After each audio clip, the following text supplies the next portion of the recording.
What's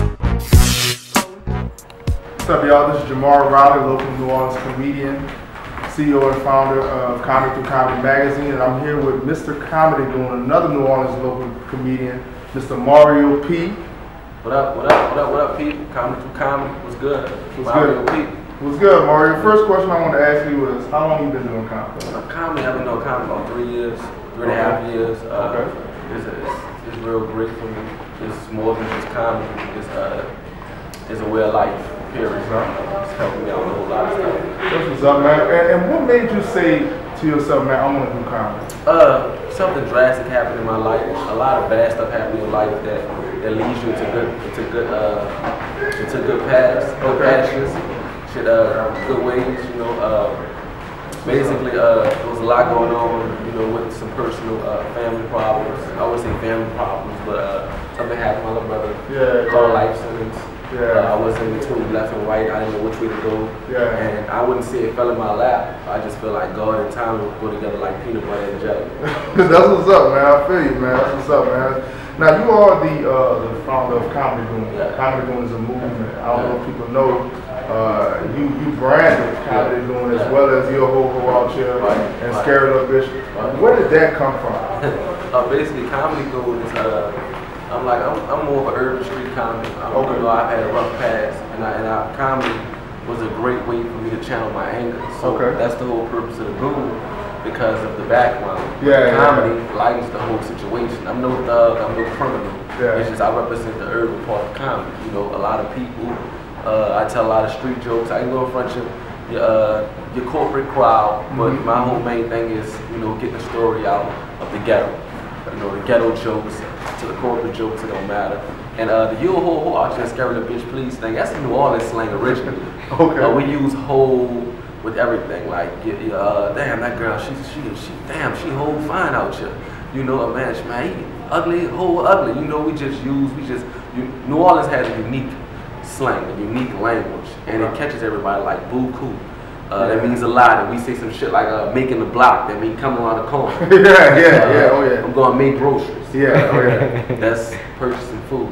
Shit. But we have a real unique way of getting our words out, and I use "yo ho ho out here" because I used to hit a lot when I was young. Okay. Now, nobody gonna tell you that. Yeah, no, nobody gonna tell me that. All right. I got called that a couple of times when I was elementary, but I guess what made it come out, what happened originally came from a joke that I did. It's called The First 48 New Orleans. And how the joke kicked off was, how y'all think the first 48 would be if it was in New Orleans? At the time, I didn't know the first 48 was going to start taping down here. So we turned it into a skit. First 48 New Orleans. We did it 2 years ago. And First 48 started taping down here. As soon as we heard, we resurfaced the skit. And that's how the views started coming along. But I really appreciate everybody for waiting for comedy. But I want people to see more of the "yo ho ho out here, scary little bitch, please." I want people to see more of the video because they actually think the video is real. That's good because I wanted to sell it, but they think that I'm a criminal. People like be inboxing me on Facebook like, "Yeah, man, you told them bitches, cuz." You told them, cuz. You told them pigs. That's how I'm like, what the hell is y'all talking about? I'm a comedian. And to be honest, some cats be let down. They actually think it's really like, "Oh man, I thought you was real." Because you sell it. Like even with every character, like with Sissy Pyrex that you do, you embody the character and you sell the character. Like with the first 48, those videos went viral. And your role was an integral part in that. And the way you sold and the way you expressed. New Orleans, you embodied it. But I want to ask you is how did that come up? You just thinking like, I'm gonna just go do this New Orleans stuff, or it just how did Sissy Pyrex come about?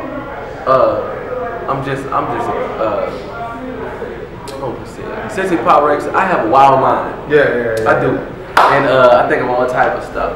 I feel like if you dreams and imaginations are more powerful than knowledge. You can have a lot of knowledge, but if you don't know what to do with it, I feel like it's useless.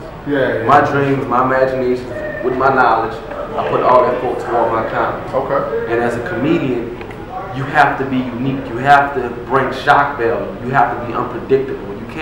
People can't predict what you're gonna do. They can't predict what you're gonna say. I like being a wild card. Being a comedian your job is to say the stuff and do the stuff you don't have the balls to do.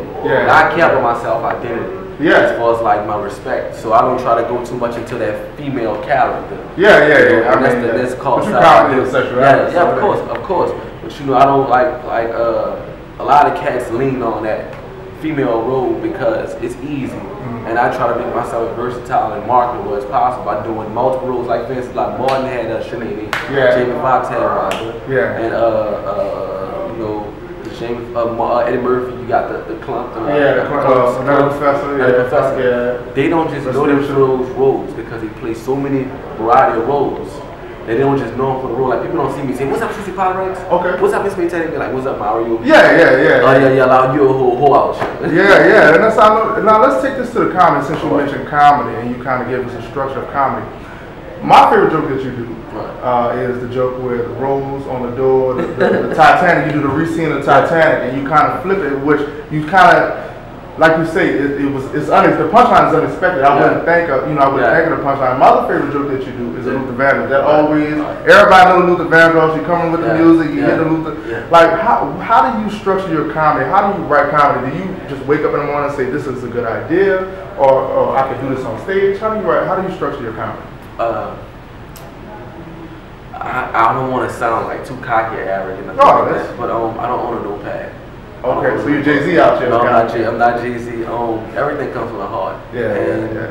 I watch a lot of stuff. I be reading. I don't write jokes. I'll write an intro or I'll write a topic that I'm ready to talk about. And the whole key to comedy is people think that if you stay with a million bunch of new jokes that you're winning.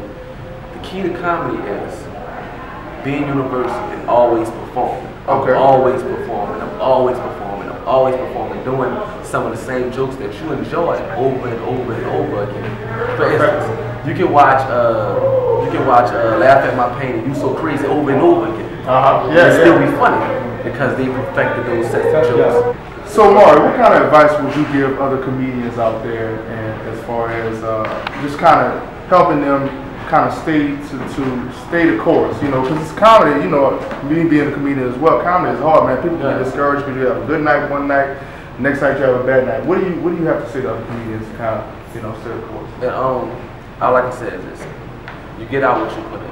Yeah. If you into comedy because it's therapy, that's good. If you're looking for a hobby, that's good. If you want to make a living out of it, that's good. But you can't mix all three. Okay. Because I don't do nothing else. My 9 to 5 is comedy. If I'm not thinking of a new joke, I'm pitching proposal to comedy club, I'm thinking of a new skit, I'm selling t-shirts, my whole life revolves around making comedy. I build my life around being successful with comedy. And I don't give a damn if you're selling watermelons. It don't matter what you're doing. You get out what you put in, and you got to keep God first in whatever you do, because at the end of the day, He's the ultimate decision maker. And that's what it is. Like, what I mean by when I say my jokes come from my life, by me being very emotional, like we've talked personally. Yeah, we talked. You prayed before every set. Right. Foster homes, we been shot up, all that stuff I use for comedy. And it's always good to be a blessing. I like when people come to my shows pissed off, even though it's not a good thing. I want to set them away happy. So the whole purpose, to make a long story short, man, if you want to get there, you want to be successful. You gotta want to be more successful than breathing itself. Basically, if you want to get to heaven, you willing to go through hell. That's true, man. That's a good. You got it all mapped out, man. This guy's one of the hottest comedians down here in New Orleans, man. Comedy Goon, Mario P. 12,000, 15,000 Instagram followers. This guy's doing shows every time I see his Instagram. He's doing a show every night, every other night.